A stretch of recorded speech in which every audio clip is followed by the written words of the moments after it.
Pessoal, continuando aqui o nosso módulo, né, de SAM avançado. Inclusive a parte, né, de barramento eu vou deixar para um próximo módulo, tá? Zoneamento ou zoning.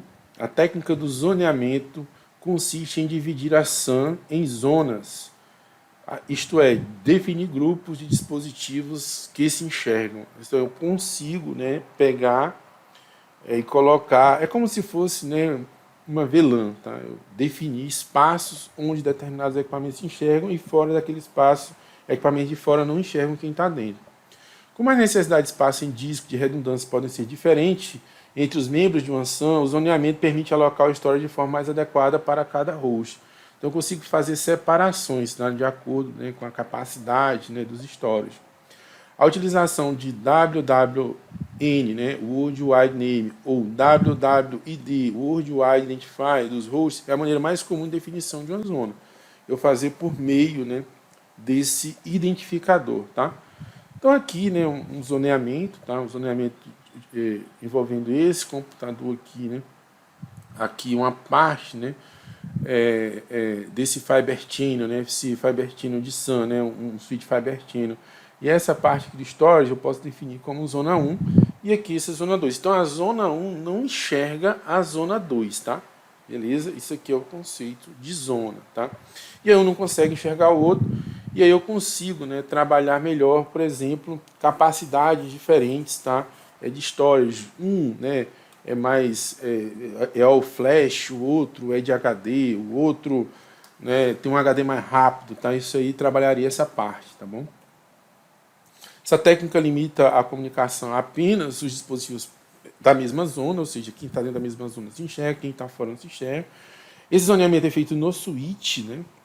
Em uma porta, o nó pode ser membro de mais de uma zona, tá? Assim, aí nesse caso, né, um membro, né, do nó, tá? O nó poderia ser membro de mais de uma zona, tá?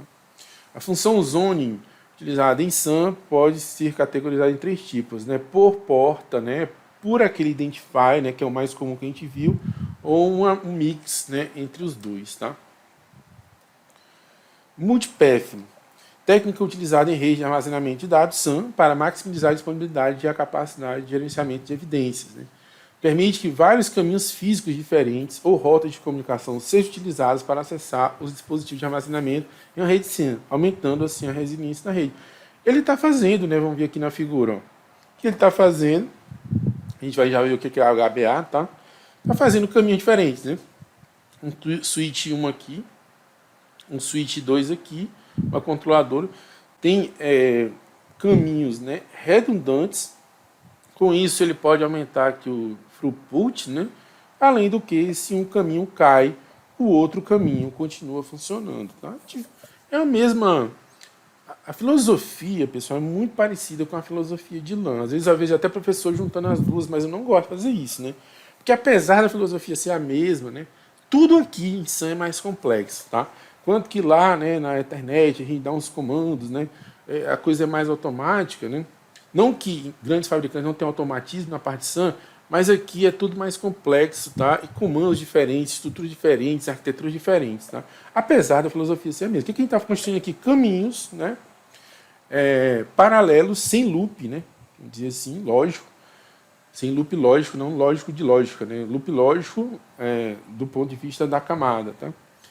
E aí eu tenho caminhos que aumentam a resiliência, né? Isso é chamado de multipathing, tá? O objetivo é garantir que, mesmo que um caminho seja danificado ou interrompido, o sistema continuará a operar sem interrupção. Por óbvio, né? Isso aumenta a confiabilidade e a disponibilidade desses sistemas de armazenamento crítico para o negócio e assegurar um melhor aproveitamento dos recursos de armazenamento disponíveis. Padrão, né? Um caminho múltiplo, tá? Walter, você já viu um multipath em questão? Pessoal, não lembro, tá? Multipath, se tiver caído, cai uma vez, tá? Mas vem sempre, né, em alguns editais nessa parte de storage, tá? Sempre vem listado lá, mas agora você já sabe o que é. Até por causa da etimologia da palavra, né? Path em caminho, múltiplo caminho, tá? Uma versão muito parecida ali com também a filosofia de VLAN, né? Tecnologia que permite a criação de armazenamento compartilhado distribuído entre servidores virtualizados. A versão é a solução de armazenamento definida por software, que utiliza recursos de armazenamento local em servidores físicos para criar um pool de armazenamento compartilhado. Então, o que eu faço? Eu pego, né, o armazenamento físico, né, e eu consigo criar, né, VSANs, né, ou seja, eu enxergar, ou a máquina virtual enxergar, né, aquele conjunto que foi definido, tá? Como se fosse um storage único. Né? Eu consigo, inclusive, separar, né, porções, né, de VSAN para integrar a determinadas máquinas. Tá? Então é muito parecido, né, se você for imaginar, com o conceito, né, de VLAN. Né? Eu fazer essa definição da SAN via lógica. Né? Aí eu abstraindo a parte física, né, do storage. Tá? Isso permite que máquinas virtuais acessem o armazenamento diretamente, ou seja, ele enxerga direto, né, o storage, tá? Esse storage vSAN, né, que roda, né, sobre a estrutura física, né, sem precisar de uma estrutura de armazenamento externo. Solução escalável e altamente disponível que ajuda a reduzir custos de armazenamento e simplificar a gestão de infraestrutura de virtualização. Quando ele fala aqui infraestrutura de armazenamento externa, pessoal, não é que não tem que ter algo fora, né? Sim, mas os recursos que ele tem para acessar ficam dentro da máquina virtual, tá? A máquina virtual ela enxerga direto como se ela tivesse uma storage disponível para ela, não precisando, né, ter acesso, né, ao sistema host para poder executar esse tipo de tarefa, tá? LAN, lógica Unit Number, é um número lógico atribuído a um dispositivo de armazenamento em uma rede de armazenamento SAN. É o identificador, tá? Isso permite que várias máquinas acessem o mesmo dispositivo de armazenamento, sem estar, acho que está faltando essa, estar conectada fisicamente umas às outras, tá? Então, depois eu conserto ali o sem estar conectado fisicamente comigo. Então, é o número, né, de identificação, tá, de uma porção de storage. Tá? Então, aqui, ó, eu posso pegar uma porção e identificar isso aqui através de um número, né, de identificação chamado, tá, de LAN. Beleza? Fabric. Fabric, esse nome Fabric, né, que lembra fábrica, na realidade é uma malha. Tá? É uma malha intrincada, por exemplo, de switches, né? Então, essa parte interna, eu já vi também assim, a arquitetura, né? Você tem a arquitetura loop, né? A arquitetura ponta a ponta, e chamar a Fabric como arquitetura malha. Mas eu também vi, e eu escolhi essa abordagem, que Fabric seria, né, a hierarquia de 3 camadas, né? Ou seja, eu vou já mostrar na figura, tá? Mas vamos esgotar isso aqui, eu já mostro na figura, né? Uma SAN é configurada em várias zonas. Essas zonas incluem zonas de host, zonas de sistema e zonas de disco. Já está aqui, ó, a arquitetura. A malhação é composta pelos dispositivos que conectam essas zonas, permitindo um ambiente, né, de conexão de qualquer dispositivo de armazenamento. Isso inclui vários switches, roteadores, né, fiber channel.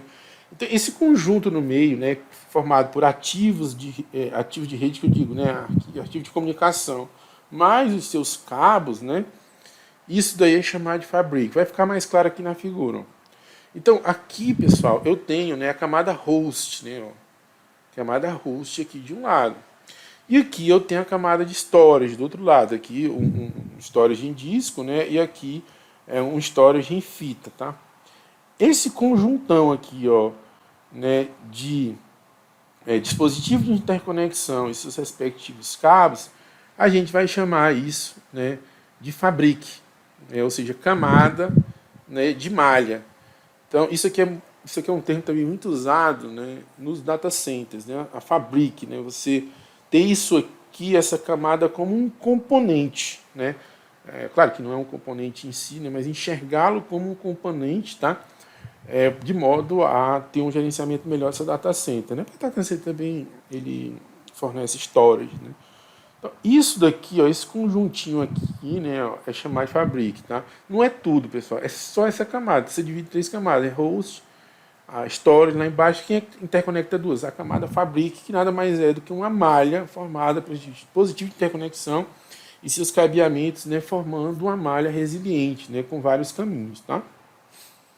Então, uma malha SAN, ou Fabric, né, pode conter 239 domínios, expandindo para mais de 15 milhões de conexões em única malha. Depende aí, né, do seu poder de fogo, tá? Os meus dispositivos em uma malha determina qual nível da tecnologia, da topologia SAN pode ser implementado. Quanto mais complexa e resiliente for a topologia SAN, maior será a malha necessária para suportá-la. Ou seja, quanto mais dispositivos, né, botar 3 dispositivos, né, Fiber Channel, né, 4, isso vai se tornando cada vez mais intrincado. Eu poderia fazer também um paralelo com a camada core, né, da arquitetura Ler Cisco lá de 3 camadas. Né. A camada core, né, tem aqueles switches core, né, e aí eu posso ter 2 switches core, posso ter 3 switches core, depende, né, da criticidade da operação. Tá? Aqui também é o coração, né, da SAN, de interconexão. E aí, quanto mais dispositivos, né, quanto mais intricado, mais caro mas mais resiliente, né, ele consegue também dar um maior throughput, tá? Beleza? Fabric, pessoal, é a malha, tá? Formada por dispositivos de interconexão e seus respectivos cabos, beleza? O HBA, pessoal, só lendo aqui, né? Adaptador que se instala dentro dos servidores para conectar o bus interno da máquina à rede Fiber Channel, implementada por uma SAN e de modo, né, permitir acessar os recursos de storage e backups que se compartilham na rede de armazenamento. O HBA administra a transferência de informação entre canais a fim de reduzir ao mínimo o impacto na performance do processador host, pois executa automaticamente muitas das funções de interface de baixo nível utilizando o mínimo do processador. Então, ele é, transportando para a filosofia da LAN, seria a nossa NIC, né?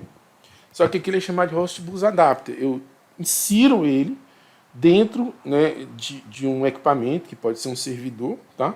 No equipamento de interconexão, que já vem lá nele. Isso aqui, o HBA, é a placa que eu coloco para que o servidor se conecte com a rede SAN.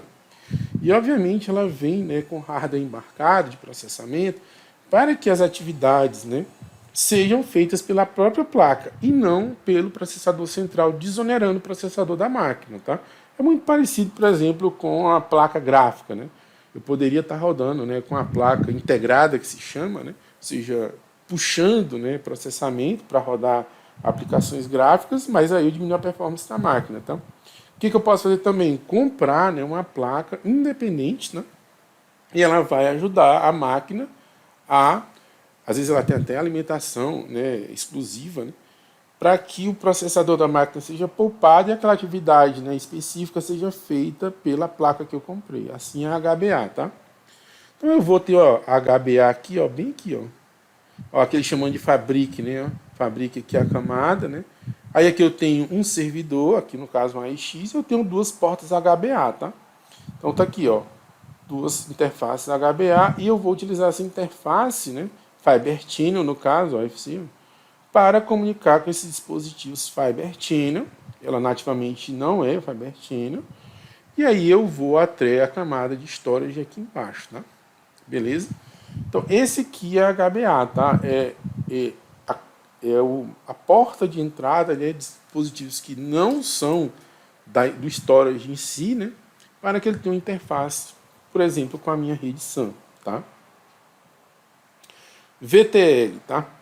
Virtual Type Library. Ou seja, a Type Library é a nossa, né, biblioteca, né, de fitas, tá? Só que a Virtual Type Library, o que ela faz? Ela emula a unidade de fita. Ela não é uma unidade de fita em si, tá? Pode ser uma unidade de disco, por exemplo, mas ela simula como se fosse uma unidade de fita, tá? Às vezes até na posição intermediária, para depois pegar esses dados e jogar, enfim, para a fita em si. Então, mas ela se apresenta como se fosse, tá, uma unidade de fita para o equipamento de storage, né, e ele vai tentar escrever como se fosse uma unidade de fita lá. Então vamos lá olhar aqui. Ó. As VTLs costumam conseguir armazenar várias versões de backup, muito superior à capacidade de disco, graças à compactação extrema. Então ele fala de uma compactação extrema e de duplicação. Mas uma vez de duplicação está lá na parte de backup.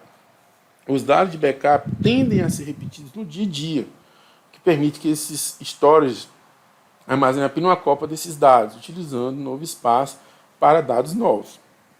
Então vamos ver aqui uma figurinha. Ó. Então aqui né? Aqui está a nossa LANzinha, ó. Tá aqui. Aqui, ó, o nosso servidor de backup, tá? E aí eu vou jogar aqui para a minha VTL, né? Que vai se apresentar como uma unidade de fita, ó, ela emulando aqui, ó, tá vendo? Ela emulando a unidade de fita, mas que no fim, né, são porções aqui, algumas LUNs, né, que podem ser, por exemplo, de disco, né? Não seria fita em si, por isso que ela é uma virtual, tá? Replicação nada mais é, né, do que você pegar uma porção de um canto e jogar para o outro. Essa replicação ela pode ser uma replicação síncrona, quando eles estão normalmente com um link dedicado, ou seja, eu tenho velocidade garantida ali, é possível replicar de forma síncrona, ou seja, armazenar em dois lugares diferentes com quilômetros de distância, mas como eu tenho um link dedicado, não tem latência e eu consigo replicar, né, paralelamente. Em alguns casos, né, que eu não tenho essa garantia, tá? Principalmente em outro lado do planeta, como ele coloca, eu vou sofrer, né? Eu não consigo ter um link dedicado, né, do outro lado do planeta, né? Eu não consigo imaginar, não sei, aplicações militares, né? Enormes empresas que compram um cabo submarino, mas isso é uma realidade que não faz parte aí da maioria das empresas, né? Ela vai ter a latência, né, da própria comunicação, tá? Seja via satélite, não sei qual tipo de dispositivo ele vai utilizar. Só sei que vai ter latência do outro lado do planeta. E aí, nessa replicação passa a ser assíncrona. Então eu posso ter uma replicação síncrona, gravando em vários cantos ao mesmo tempo, como eu posso ter uma replicação assíncrona. Mas por que isso é importante, Walter? Porque assim, à medida que você vai escrevendo, pessoal, novos dados vão chegando, né? E aí tem que ter um tratamento disso, tá? Para que a replicação seja completa, né? Então essa latência ela acaba dando uma certa dificuldade, tá? Aqui eu tenho o dispositivo primário e eu só replico esse dispositivo, beleza? E agora a gente vai começar, né, no próximo item, as questões sobre os conceitos vistos até agora, tá?